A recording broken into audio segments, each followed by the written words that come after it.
मुख्यमंत्री विष्णुदेव साय ने कमजोर वर्गों की सहायता पर जताया जोर। स्वास्थ्य शिविर से समाज के कल्याण और सेवा भावना को बढ़ावा। युक्तिकरण के नाम पर भ्रष्टाचार का आरोप। शिक्षा स्वास्थ्य पर गंभीर संकट कांग्रेस का आरोप है। ड्रॉप आउट घटाने वाला शाला प्रवेश उत्सव से जागरूकता अभियान। बुलडोजर कार्रवाई अंतिम विकल्प। नियमों के तहत हो रही कार्रवाई।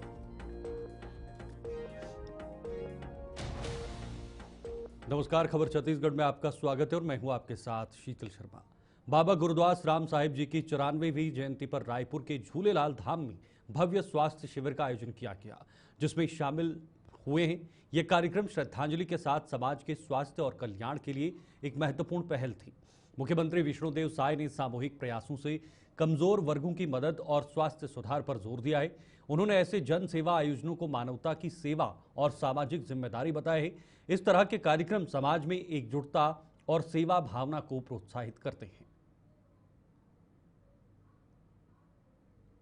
आज बाबा गुरुदास साहेब जी की 94वीं जयंती है और सबसे पहले तो उनको नमन करते हैं। और इस अवसर पर सिंधी समाज के द्वारा एक दिवसीय स्वास्थ्य शिविर का आयोजन किया गया था, जिसमें कई विशेषज्ञ यहाँ पर मौजूद रहे, उपस्थित रहे और बहुत लोगों का यहाँ पर स्वास्थ्य परीक्षण हुआ है, जो कि बहुत अच्छा है। और इस आयोजन के वैसे तो पूरा समाज आयोजक था, लेकिन हमारे अमित टिमनानी जी जो हमारे मीडिया के प्रभारी भी हैं प्रदेश के, उनका मुख्य रोल था। सबने मिलकर अच्छा आयोजन किया है। और वैसे भी सिंधी समाज बड़ा सेवाभावी समाज है, समय समय पर हर तरह का सेवा भाव का काम करते रहते हैं, तो उसमें ये स्वास्थ्य शिविर का आयोजन भी एक कड़ी है। कांग्रेस के संचार प्रमुख सुशील आनंद शुक्ला ने राज्य की शिक्षा व्यवस्था पर गंभीर आरोप लगाते हुए कहा कि बीजेपी शासन में शिक्षा व्यवस्था शून्य स्तर पर पहुंच गई है। उन्होंने मुख्यमंत्री पर शिक्षा विभाग को नजरअंदाज करने का आरोप लगाया है और सवाल उठाया कि 17 महीने बीतने के बाद भी शिक्षा मंत्री की नियुक्ति क्यों नहीं हुई। उन्होंने कहा कि आत्मानंद स्कूल कांग्रेस शासन की उपलब्धि है, जबकि वर्तमान सरकार शिक्षकों को हटाने, स्कूल बंद करने और युक्तिकरण के नाम पर भ्रष्टाचार को बढ़ावा देने में लगी है। शुक्ला ने सरकार पर शिक्षा के निजीकरण और कमीशनखोरी का भी आरोप लगाया है।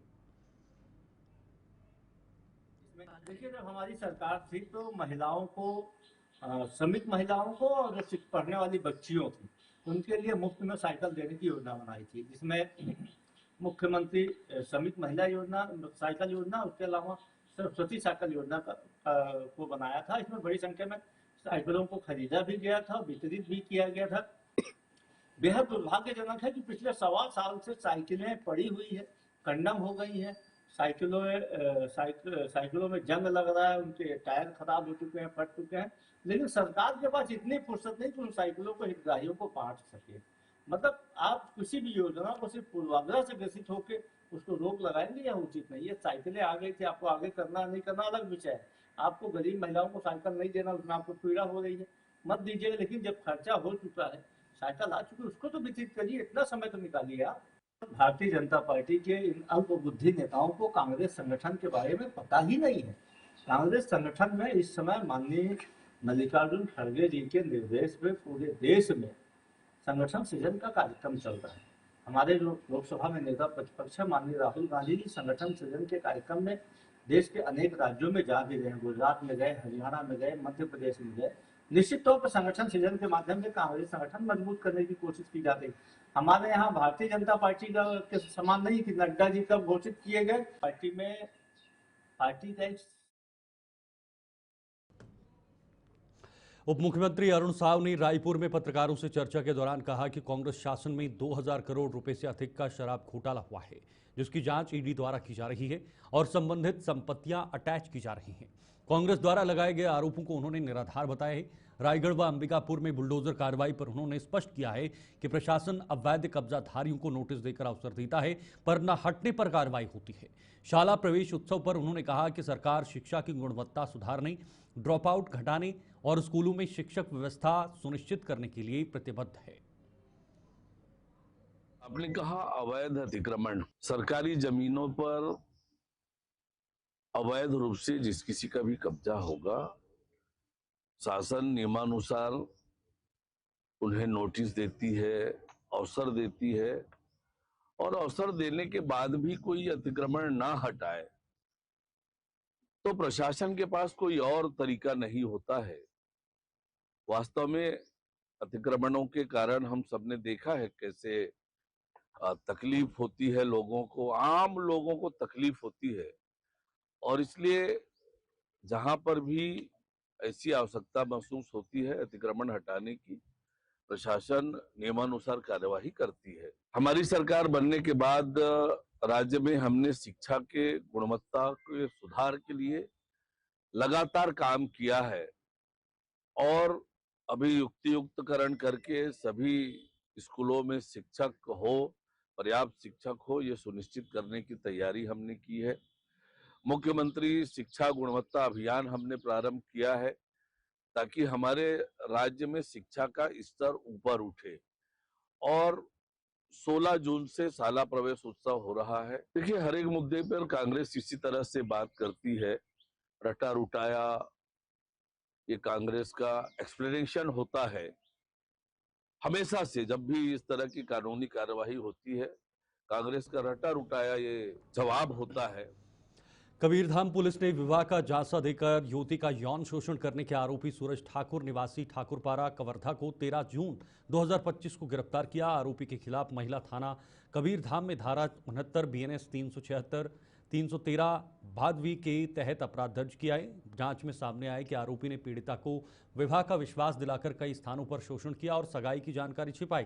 पुलिस ने घटनास्थल का निरीक्षण, दोनों का मेडिकल परीक्षण कर पुष्टि के बाद गिरफ्तारी की है। न्यायिक रिमांड 27 जून 2025 तक मांगा गया है। जी, एक युवती ने महिला थाना में शिकायत दर्ज कराई है कि सूरज सिंह ठाकुर नामक एक व्यक्ति है जो उसको शादी का प्रलोभन देकर के उसके साथ कई बार शारीरिक संबंध बनाए हैं, और बिना उसके कंसेंट के उसके साथ में शारीरिक संबंध बनाए हैं, और अभी जो है युवक ने किसी और लड़की से सगाई कर लिया है। इसके लिए जो युवती थाने में शिकायत की थी, जिस पर युवक के खिलाफ जो है मामला दर्ज करके युवक को हिरासत में लिया गया है। आगे बढ़ेंगे। रायपुर में टिकारपुरा थाना क्षेत्र में धर्मनगर में अवैध रूप से रह रहे बांग्लादेशी दंपत्ति दिलावर खान को गिरफ्तार किया गया है। आरोपी पिछले 16 वर्षों से ठेला लगाकर जीविका चला रहा था। पुलिस ने फर्जी पासपोर्ट, मार्कशीट, आधार कार्ड समेत कई दस्तावेज जब्त किए। यह कार्रवाई एंटी क्राइम साइबर यूनिट और थाना टिकारपारा पुलिस की संयुक्त कार्रवाई से हुई है। स्थानीय प्रशासन के सहयोग से की गई इस कार्रवाई का उद्देश्य अनाधिकृत गतिविधियों पर नियंत्रण और सुरक्षा सुनिश्चित करना है। अवैधानिक रूप से बांग्लादेश से आकर के भारत में निवासरत बांग्लादेशियों को गिरफ्तार करने में पुलिस को सफलता प्राप्त हुई है। प्राप्त सूचना के आधार पर पुलिस के द्वारा कार्रवाई करते हुए थाना टिकरापारा क्षेत्र अंतर्गत धर्मनगर से ज्योति के मकान से एक परिवार, बांग्लादेशी परिवार को गिरफ्तार किया गया है। गिरफ्तार लोगों में से दिलावर पिता स्वर्गीय मोहम्मद सलीम निवासी मुंशीगंज बांग्लादेश एवं उसकी पत्नी परवीन बेगम और उसकी एक नाबालिग पुत्री शामिल है। इनके कब्जे से 4 पासपोर्ट, आधार कार्ड, मोबाइल एवं अन्य संदिग्ध गतिविधियां जिसके तहत में मार्कशीट शामिल है, उनको जब्त किया गया है। इन आरोपियों को गिरफ्तार करते हुए इनके विरुद्ध में थाना टिकरापारा में अपराध क्रमांक 437/2025, धारा 112, 318(4), 319(2), 336(3), 35 BNS एवं भारतीय पासपोर्ट अधिनियम 1967 की धारा 12B, पासपोर्ट अधिनियम 1920 की धारा 3, विदेशी विषयक अधिनियम 1946 की धारा 14 के तहत में अपराध पंजीबद्ध किया जाकर विवेचना की कार्रवाई। रायपुर के उरला थाना क्षेत्र स्थित बोरझरा इलाके में Balaj carbon and refractories private limited की डाबर फैक्ट्री में भीषण आग लग गई, जिससे इलाके में हड़कंप मच गया है। आग की गंभीरता को देखते हुए बजरंग पावर एंड इस्पात लिमिटेड की दमकल टीम तुरंत मौके पर पहुंची और आग पर काबू पाने की कोशिश शुरू की। स्थानीय प्रशासन और अग्निशमन सेवाएं सक्रिय रूप से स्थिति को नियंत्रण करने में जुटी हैं ताकि आग अन्य क्षेत्रों में न फैल सके। घटना की जानकारी मिलते ही पुलिस अधिकारी मौके पर पहुंचे और राहत कार्यों की निगरानी शुरू की गई है।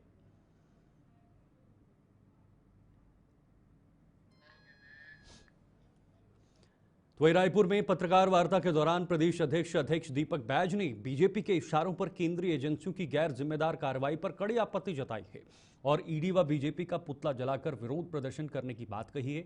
उन्होंने रायगढ़ में प्रशासन द्वारा घरों को तोड़कर लोगों को बेघर करने की निंदात्मक कार्रवाई पर भी चिंता व्यक्त की है और दोहरी राजनीति का आरोप लगाया है। बैज ने सरकार से स्कूल खोलने की तिथि आगे बढ़ाने और ट्रेन सेवाओं में सुधार की मांग की। उन्होंने सरकार की विकास नीतियों पर भी सवाल उठाए हैं।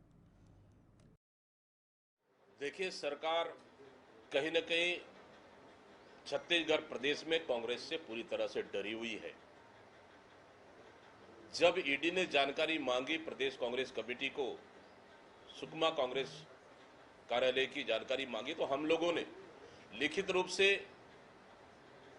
कितना पैसा हम लोग उनको पेमेंट किए, चेक से cheque number, account number, bill, पूरे डिटेल से जानकारी दी। लेकिन उसके बाद भी हमारे कार्यालय को, कांग्रेस कार्यालय को अटैच करना, ये चरण पादुका भारतीय जनता पार्टी का सबसे पसंदीदा योजना बन गई है। वो इसलिए क्योंकि तेंदुपत्ता तोड़ने वाले गरीब आदिवासियों को जूता देने के नाम से तगड़ा मोटी कमीशन इस सरकार को विभाग। स्कूल खुलने से एक सप्ताह पहले परिवहन विभाग ने सभी स्कूल बसों की सुरक्षा जांच प्रक्रिया शुरू की है। इस अभियान में बसों की फिटनेस, सुरक्षा उपकरण, तकनीकी स्थिति और दस्तावेजों की विस्तृत जांच की जा रही है। सभी स्कूलों को बसें निर्धारित स्थानों पर लाकर जांच कराने के निर्देश दिए हैं। ये पहल छात्रों की सुरक्षा सुनिश्चित करने और परिवहन नियमों की पालन सुनिश्चित करने के उद्देश्य से की जा रही है। विभाग अनियमितताओं को रोकने के लिए सतर्क है और समय पर सभी बसों की जांच सुनिश्चित करने के लिए विशेष प्रयास कर रहा है।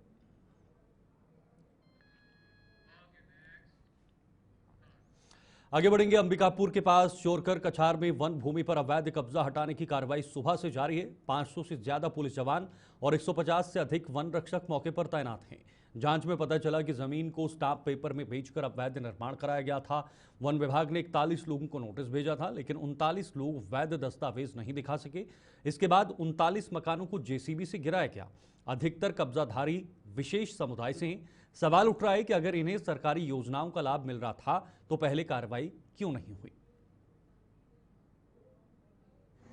ये चोरका कछार जगह का नाम है और ये जो अवैध कब्जा है ये अपने RF 2581 में है। इसकी शिकायत प्राप्त हुई थी कि यहाँ स्टाम्प पेपर में ज़मीन की खरीदी बिक्री हुई है, तो विभाग द्वारा जांच किया गया तो इसमें अवैध अतिक्रमण पाया गया, लेकिन यहाँ के निवासियों से दस्तावेज मांगा गया तो कुल 41 लोगों को नोटिस दिया गया था। तो 3 लोग द्वारा वन अधिकार पत्र दिखाया गया, लेकिन 39 परिवार द्वारा कोई खबर छत्तीसगढ़ में फिलहाल के लिए इतना ही। वक्त एक छोटे से ब्रेक का है। देश दुनिया की तमाम खबरों के लिए आप देखते रहिए गुलिस्तान न्यूज़। मुझे दीजिए इजाज़त। नमस्कार।